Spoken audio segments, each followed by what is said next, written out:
औषध नाही, इंजेक्शन नाही, आता ऑपरेशन शिवाय पाठ आणि मानेच्या दुखण्यापासून आराम मिळवा. NC wellness centre, Naval petrol पंपासमोर, रेल्वे लाईन, सोलापूर.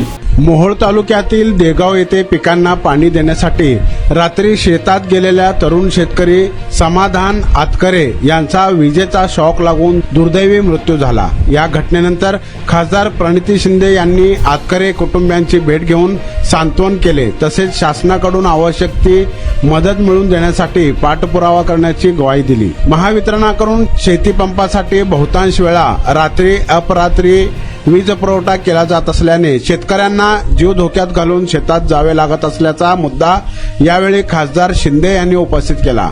समाधान आतकरे हे पिकांना पाणी देण्यासाठी शेतातील विहिरीजवळ गेले असता त्यांना विजेचा शॉक लागला.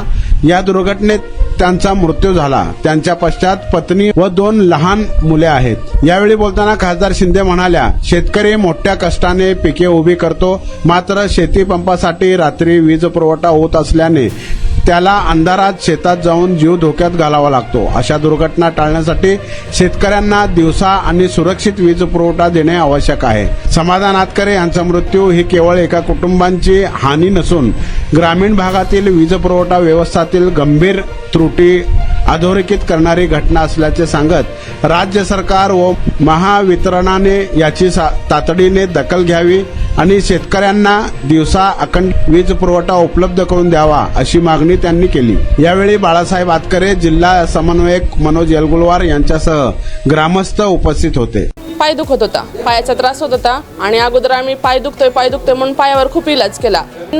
NC वेलनेस सेंटरला भेट दिली. त्यांच्या ट्रीटमेंटनी मी अगदी आता 100% पूर्ण बरी आहे. आणि मला बरेच दिवसापासून मानेचा आणि पाठीचा खूप त्रास होत होता. मी आता कुठली ट्रीटमेंट घ्यावं ह्या संदर्भात मी एनसिस ह्यांचे व्हिडिओ बघितले. इथे आल्यानंतर मला सरांनी आणि निकिता मॅडमनी ह्याच्याबद्दल जी काही माहिती दिली त्याच्यानुसार मी इथे ट्रीटमेंट घ्यायला सुरुवात केलेली आहे. त्या ट्रीटमेंटने मला 5 दिवसातच इतका फरक जाणवलेला आहे. माझ्या मुंग्या पूर्णपणे कमी झालेल्या आहेत.